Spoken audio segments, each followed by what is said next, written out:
निर्दोष माताओं बहनों पर लाठियां बरसाई जाए और भ्रष्टाचार के खिलाफ लड़ाई है तो सरकार में जितने लोग होते हैं सबको परेशानी होनी चाहिए। जो भी सरकार में है सब डरने चाहिए भ्रष्टाचार से। क्या कारण है? हम नहीं डर रहे हैं और वो डर रहे हैं। कारण क्या है? और डॉक्टर मनमोहन सिंह जी, ये बात अब देश मानने को तैयार नहीं है कि आप इसमें कहीं नहीं हो। ये सारे जुल्म आपके प्रधानमंत्री पद के नीचे हुए हैं। आप सीधे सीधे जिम्मेवार हो। आप सीधे सीधे जिम्मेवार हो। और दिल्ली में पुलिस मनमोहन सिंह जी के अंडर में है, शीला दीक्षित के अंडर में नहीं है। ये जुल्म दिल्ली की सल्तनत ने किया। डॉक्टर मनमोहन सिंह जी, ये आपका भोला भाला चेहरा हर संकट के समय कह देना कि मुझे मालूम नहीं, मुझे पता नहीं, मैं जानता नहीं, ये बचने के खेल अब ये देश माफ नहीं करेगा। आप पूरी तरह जिम्मेवार हो। ये जुल्म के लिए आप जिम्मेवार हो। आप प्रधानमंत्री पद पर बैठे हो तो अपनी हैसियत के दर्शन कराइए, हमें अपनी ताकत का परिचय करवाइए। अगर आप इसमें नहीं हैं तो देश की इच्छाओं का जवाब दीजिए। भाइयों बहनों, इतिहास का ये काला दिन है, बड़ा भयंकर दिवस है। देश कभी इसको माफ नहीं कर सकता और इसलिए मैं आज आपसे प्रार्थना करता हूं, विकास के साथ साथ मूल्यों का जतन भी होना चाहिए। विकास के साथ साथ आम आदमी की आशा आकांक्षाओं को भी सुरक्षित करना चाहिए और उसी मार्ग पर चलने का हमने प्रामाणिक प्रयास किया है। मुझे आपके आशीर्वाद चाहिए और इस लढाई को साथ चाहिए। ये देश जुल्म के सामने झुकना नहीं चाहिए। मित्रांनो, प्रत्येक गोष्ट ही प्लॅन करून झालेली आहे आणि याचं आकलन असणारी माणसं आपल्या देशामध्ये फार कमी आहेत। काल तुम्ही दिल्लीमध्ये जे पाहिलं ती एक स्टोरी आहे, लक्षात घ्या। काल दिल्लीमध्ये जे झालं तेथील जी जनता होती, जे लोक होते, जे युवक होते, ते तुमच्या आमच्यासारखे सर्वसामान्य होते, ज्यांचं या देशावर अगदी खरं प्रेम आहे, ज्यांना असं वाटतं की हा देश भ्रष्टाचारातून मुक्त झाला पाहिजे, ज्यांना असं वाटतं की करप्शन नसलं पाहिजे, फ्री अँड फेअर इलेक्शन झालं पाहिजे, फ्री अँड फेअर भरती झाली पाहिजे, फ्री अँड फेअर परीक्षा झाल्या पाहिजेत। परंतु मित्रांनो, हे सगळं जरी खरं असलं तरीसुद्धा हे सगळं घडवून आणण्यामध्ये पहिल्यापासून कोणाचा कसा वापर करायचा, कोणत्या गर्दीचा कसा वापर करायचा, कोणत्या आंदोलनाचा कसा वापर करायचा, यामध्ये सगळ्यात माहीर आहे ते म्हणजे येथील सरकार उर्फ RSS। लक्षात घ्या, तुम्हाला ज्या आता हे अभिजित दिपके काही RSSशी शामिल आहे का याबाबत मी सध्या बोलणार नाही। याबाबत एक जुना व्हिडिओ आहे सुजात आंबेडकर, लक्षात घ्या, सुजात आंबेडकर यांचा एक जुना व्हिडिओ आहे 30-40 दिवसापूर्वीचा। आज तो टाकणार नाही कारण थोडं वातावरण असं निवळू द्या।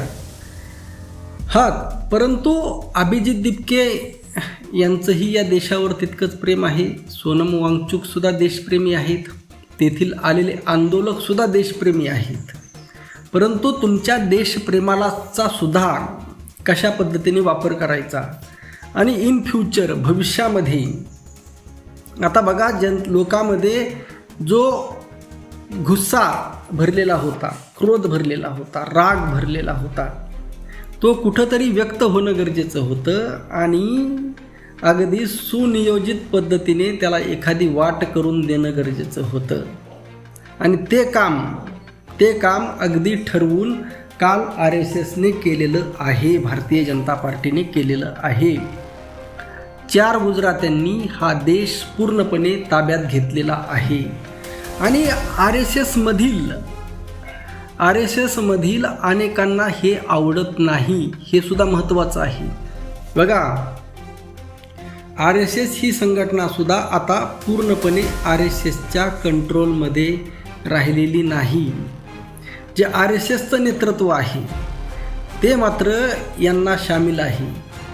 परंतु काय असतं, RSSमध्ये सुद्धा जे अनेक खालचे कार्यकर्ते आहेत, अंधभक्त सोडले तर त्यांना सुद्धा वाटतं की आपल्या ताब्यात, त्यांचं टार्गेट काय होतं की आपल्या ताब्यामध्ये सत्ता घेणं. त्यांचं टार्गेट काय होतं की आपल्या जातीचं, आपल्या वर्गाचं, आपल्या वर्णाचं वर्चस्व या देशावर राहिलं पाहिजे आणि येथील तमाम हिंदूंना गुलाम केलं पाहिजे. परंतु ते इतकेही खालच्या लेवलला गेलेले नाहीत जी लेवल काल गाठलेली आहे. त्यांना सुद्धा असं वाटतं की किमान आपण देश ताब्यात घेतलेला आहे तर चांगल्या पद्धतीने देश चालवला पाहिजे, चांगल्या पद्धतीने परीक्षा घेतल्या पाहिजेत किंवा देशामध्ये काही बदल केला पाहिजे, जेणेकरून सर्वसामान्य लोकांचं जीवन जगणं सुकर होईल. म्हणजे त्यांना राज्य त्यांचं हवं आहे, परंतु त्या राज्यामध्ये त्यांना काही चांगलं सुद्धा करायचं आहे. परंतु त्यांचं कोणीही ऐकायला तयार नाही, त्यांच्या ताब्यामध्ये ती संघटना नाही. आणि मग अशा पद्धतीने परंतु ते त्या संघटनेला सोडूसुद्धा शकत नाहीत, कारण त्यांना एकीकडे त्यांच्या जातीचं, त्यांच्या वर्गाचं, त्यांच्या वर्णाचं वर्चस्वसुद्धा हवं आहे आणि त्यामुळे ते विरोधी पक्षाला जाऊन सामील होऊ शकत नाहीत. ही त्यांची मजबुरी आहे. सगळ्यात महत्त्वाचं काय आहे याचं खरं विश्लेषण आपल्याला पुढं करायचं आहे. परंतु प्रत्येक गोष्ट जर डायरेक्ट सांगितली तर ती पचणार नाही. तुम्हाला जसं पचल तसंच सांगावं लागतं. बघा, एक हिंट देतो. ज्यावेळेस अभिजित दिपके परदेशातून या देशामध्ये आले त्यावेळेस सुजात आंबेडकर यांनी एक भाषण केलं होतं. परंतु काल या 4-2 दिवसामध्ये स्वतः माननीय प्रकाश आंबेडकर साहेब दिल्लीमध्ये जंतर मंतर येथे जाऊन अभिजित दिपके यांची भेट घेतली, पाठिंबा दर्शवला आणि काल आंदोलनादरम्यान त्यांचे जे पेज आहेत, वंचित बहुजन आघाडी असेल किंवा बाळासाहेब आंबेडकर असेल, या पेजवरून त्या आंदोलकांना सपोर्ट देण्याचं काम, त्यांना धीर देण्याचं काम केलं. आणि त्यामागे सुद्धा काही कारणं आहेत, लक्षात घ्या. त्यामध्ये त्यांनी काही चूक केली असं म्हणत नाही, त्यामागे सुद्धा काही कारणं आहेत. सगळ्यात महत्त्वाचं काय कारण आहे हे तुम्हाला नेक्स्ट व्हिडिओमध्ये, याच्या पुढचा व्हिडिओ इतका महत्त्वाचा असणार आहे. तो व्हिडिओ प्रत्येकाने आवर्जून पहा, वाट पहा त्या व्हिडिओची. तो व्हिडिओ फार फार महत्त्वाचा असणार आहे.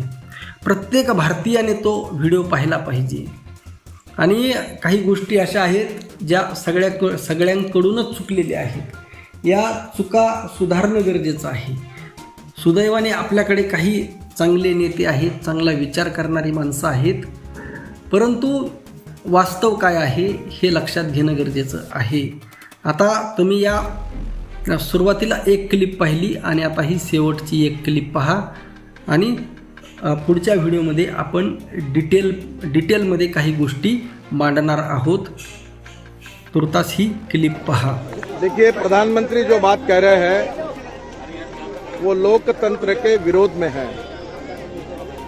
इस देश में भ्रष्ट नेताओं के खिलाफ और सरकारों के खिलाफ आंदोलन करना लोकतंत्र में संवैधानिक अधिकार है, जनता का अधिकार है, विपक्ष का अधिकार है, काम करने वाले देश के अनेक नागरिकों का अधिकार है. और ये अधिकार कोई कांग्रेस पार्टी या प्रधानमंत्री जी ने हिंदुस्तान के लोगों को नहीं दिया है. ये अधिकार हमारे संविधान में है. फंडामेंटल राइट, मूलभूत अधिकार, फ्रीडम ऑफ स्पीच, और ये सब बातें होने के बाद में भी शांतिपूर्ण तरीके से लोगों ने आंदोलन नहीं करना चाहिए. ये बात प्रधानमंत्री जी किस आधार पर कह रहे हैं? क्या उनका कहना कानूनी है? क्या उनका कहना संविधान के दायरे में उचित है? मुझे लगता है इसका प्रधानमंत्री ने आत्मपरीक्षण करना चाहिए. एक बात जरूर है कि जो लोग एक समय 2G स्पेक्ट्रम में 0 भ्रष्टाचार हुआ कहने वाले लोग थे, जो एक बार रामदेव बाबा को संत कहकर उनको 3-3 बार 4-4 बार मिलने के लिए गए, जिन लोगों ने अन्ना हजारे के साथ चर्चा की 10 बार, तब लोग अच्छे थे. अब भ्रष्टाचार हटाने की बात को छोड़कर जो लोग बोल रहे उन्हीं को टारगेट करके एक प्रकार से उनको समाप्त कैसा किया जाए. अगर आप हमारे खिलाफ बोलेंगे तो हम आपका आंदोलन कोई चलने नहीं देंगे. इस प्रकार की नीति है. एक तरफ सरकार जिस प्रकार से काम कर रही है और जिस प्रकार से प्रधानमंत्री ने वक्तव्य दिया है, ये पूरी तरह लोकतंत्र के विरोध में है और हिंदुस्तान के जनता जो लोकतंत्र को अपना आत्मा मानती